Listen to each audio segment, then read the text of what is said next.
Okay, so we've had these rules. We've talked about some definitions of what happens when we look at zeros of polynomial functions, but the question still remains, how do we actually go through if we're given, let's say, a fourth degree polynomial like this and actually find the zeros? That's our goal. How do we find those zeros? And so I have a laundry list of things that I always look for if I'm going to try and find the zeros of my polynomial function. They go like this. The first thing I'm going to do is I'm going to find my y-intercept. Why? It's an easy point to get, and it gives us a little bit of a reference point to start finding zeros in places that we might not have thought of. We also use the leading term test to help us determine what the behavior of this function is going to look like. If we have some idea of that leading term test, that is the far left and right hand behavior of the graph, at least we can get some idea of what's going to happen with our zeros. We're going to use Descartes' rule of signs to help us determine the possible number of positive and negative real zeros we should be looking for. And the rational zeros test is going to help us lower down the number of places that we have to look. Because in fact, finding zeros by using synthetic division is a guessing game. We just want to be able to guess intelligently. So let's run through it. So if I first of all find my zeros, I'm going to find my y-intercept. That's a real easy one to find. P of 0, in this case, if we substitute in 0 for all of the terms, we find that we get negative 9 as the result. You can check that for me if you care to, which means that this graph passes through the y-axis at 0, negative 9. All right. We also use my leading term test. Well, the leading term test looks like it's a fourth degree polynomial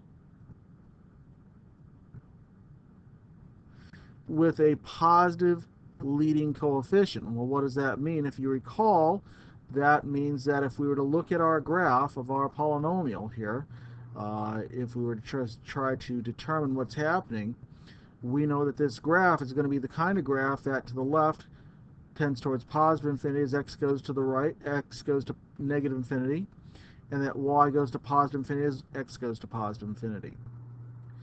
Now, if you take that together with this x-intercept at 0, negative 9, what do we know? Well, right away, we know that this graph must be the kind of graph that passes through the x-axis in at least two places, one to the left and one to the right. Now, it may pass through more, but we know that at a minimum, there must be at least one real zero somewhere. Right? Think about that situation.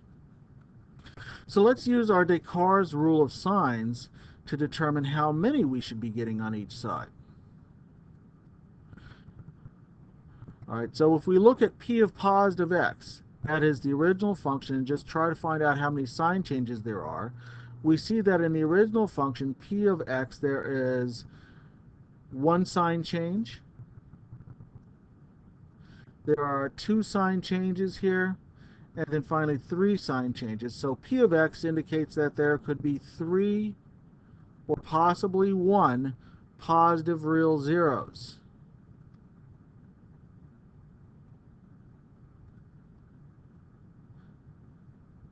Right? So it could pass through the x-axis in 2, 3 places, or just one. Right? But then we also need to look at p of negative x. P of negative x, let's determine what happens to the terms when we substitute in negative x. What's going to happen? Well, our fourth degree term will remain positive. Our third degree term will become positive, and our second degree term will stay positive, but our second term right here, negative 18x, plus 18x will become minus 18x, and we'll have negative 9. Well, that is one negative real zero. So once we've found a negative real zero, we're done. So what we should do probably is look to see if we've got some negative real zeros that we could use very quickly using our rational zeros test. So let's do that rational zeros test and figure out what our list of possible zeros are going to look like.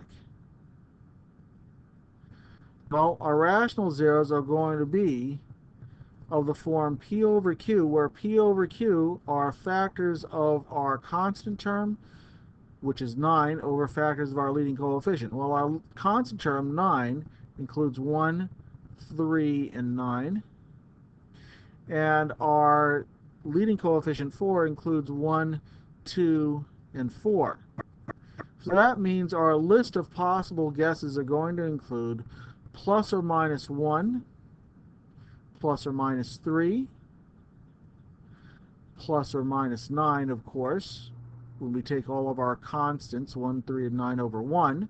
We could also look at plus or minus 1 half, 3 halves,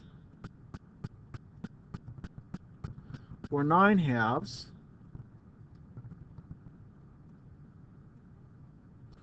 Or we could include all of our numbers over 4, right? So plus or minus 1/4,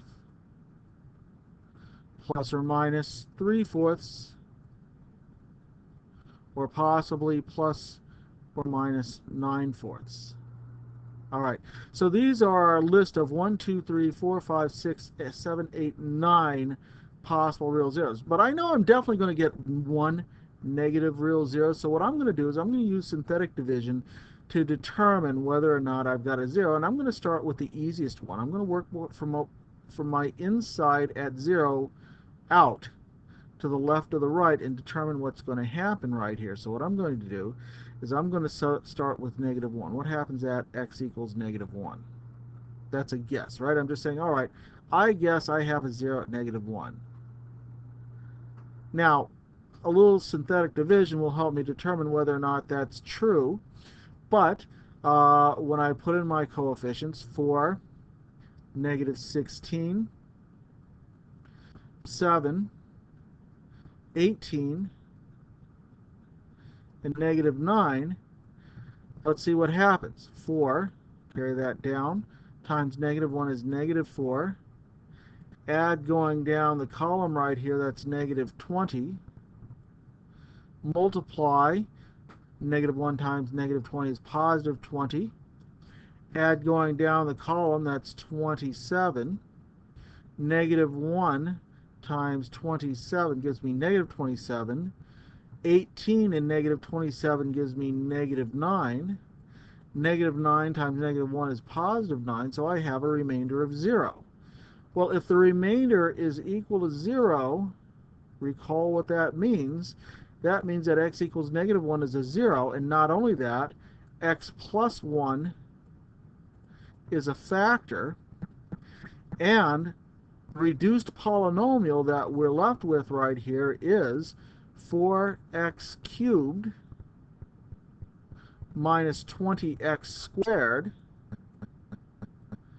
plus 27x minus 9. And so what we've just discovered is that p of x is the product of the factors of x plus 1 times the polynomial 4x cubed minus 20x squared plus 27x minus 9. If there are any further factors, they will be factors of this polynomial right here, 4x cubed minus 20x squared plus 27x minus 9. Now we already know we have one negative real zero at negative 1. We don't have to check out any more negative real zeros, so we only have to look at the positives now. So where should we look? Well, possibly, if we're looking at what we're going to get, we should see what's going to happen at positive 1. Seems like a good guess. What happens at positive 1 in this function? Well, if I look at my polynomial, my reduced polynomial for negative 20, 27, and negative 9, I carry down my 4, I add, or multiply 1 times 4. I add down the column, so that's negative 16. I multiply 1 times negative 16 and add that here. 27 and negative 16 gives me positive 11. Positive 11 and negative 9 gives me positive 2.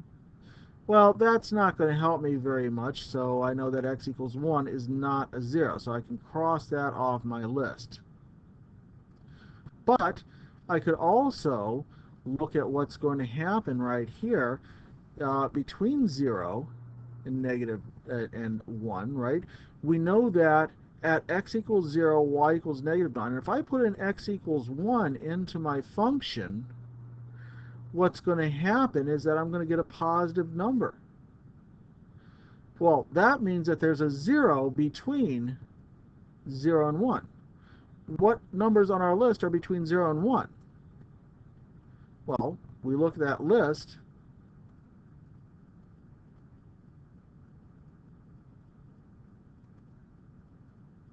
and we see that 1/2 is on the list, and so is 1/4 and 3/4. So we've got sort of a shortened list right here. Let's try what happens with 1/2. Will it work? Well, we put in our polynomial right here for our reduced polynomial we're still working with, negative 20, 27, and negative 9. Will that work? Well, let's find out. 4, we carry that down. 1/2 times 4 gives me 2. Negative 2 and negative 20 and positive 2 gives me negative 18. So I multiply 1/2 times negative 18. That gives me negative 9. 27 minus 9 is positive 18. 1/2 times positive 18 is 9. Sure enough, we've got a 0. So x equals 1/2 is a 0. And we found it on our list, so we can check that out. But what's going to happen now is that we've got a reduced polynomial yet again. We've just found that x minus 1/2 is a 0, and the x minus 1/2 is a factor. Therefore, we're left with 4x squared this time, because we're dividing off from 4x cubed, minus 18x plus 18. And we'll notice that each of these has a factor of 2 right here. So if I were to factor out that 2 and multiply it by x minus 1, I'm actually going to find that my polynomial p of x is now factored as 2 times x plus 1, my first linear factor, times 2x minus 1. Oops, I don't need this extra 2 in front. Let's try that again.